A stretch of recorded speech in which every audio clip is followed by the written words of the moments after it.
चुनाव से पहले अमेरिका के राष्ट्रपति जो बाइडेन को बड़ा झटका लगा है। कोर्ट ने बाइडेन के बेटे को ड्रग्स लेने के मामले में दोषी करार दिया है। नमस्कार, मैं अभिनेंद्र और आपने देखना शुरू कर दिया है the print lines. Joe Biden के बेटे हंटर बाइडेन को अब 120 दिनों के अंदर उनकी सजा का ऐलान हो सकता है। हंटर को 25 साल तक की जेल हो सकती है। बता दें कि इस साल अमेरिका में 5 नवंबर को चुनाव है, लेकिन इससे पहले इस खबर ने जो बाइडेन की मुश्किलें बढ़ा दी हैं। हंटर बाइडेन को गन केस में 7 दिन की सुनवाई के बाद दोषी करार दिया गया है। राइटर्स की रिपोर्ट के मुताबिक यह पहली बार है जब अमेरिका में किसी मौजूदा राष्ट्रपति के बेटे को कोर्ट ने दोषी ठहराया है। हंटर पर आरोप है कि उन्होंने गन के लाइसेंस के लिए आवेदन के दौरान नशे की लत की जानकारी छिपाई थी। बेटे को दोषी ठहराए जाने की खबर के बाद जो बाइडेन का बयान आया है। उन्होंने कहा कि वह न्यायिक प्रक्रिया का सम्मान करेंगे। बाइडेन ने कहा कि मैं राष्ट्रपति हूं, लेकिन इसके साथ एक पिता भी हूं।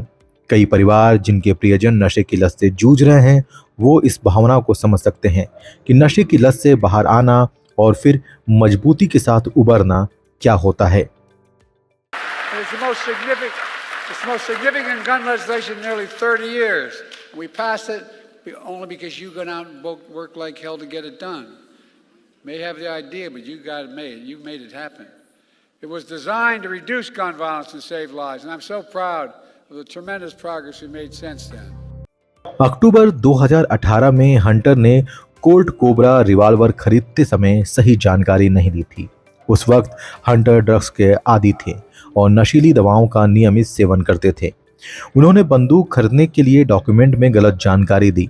उन पर आरोप था कि फॉर्म में उन्होंने झूठी जानकारी देकर रिवॉल्वर खरीदी। अगला आरोप यह था कि जब हंटर नशे का सेवन कर रहे थे तब उनके पास बंदूक थी। कानून के मुताबिक अमेरिका में बंदूक को खरीदते समय नशे के बारे में जानकारी दी जाती है। मीडिया रिपोर्ट के मुताबिक हंटर बाइडेन की पूर्व प्रेमिका हेली ने कोर्ट में गवाही दी थी। हेली ने कहा था कि जब उसने हंटर की कार की तलाशी ली तो उसे वहां पर एक गन मिली थी, जिसे देखकर वह घबरा गई थी। उसने कई बार हंटर को ड्रग्स लेते हुए पकड़ा था। हंटर की वजह से उन्हें भी ड्रग्स की लत लग गई। हेली ने 2018 में ड्रग्स का इस्तेमाल बंद कर दिया। हंटर ने खुलासा किया है कि भाई की मौत के बाद उन्हें कोकीन की लत लगी और 1 साल तक इस लत को छोड़ने के लिए इलाज कराना पड़ा था।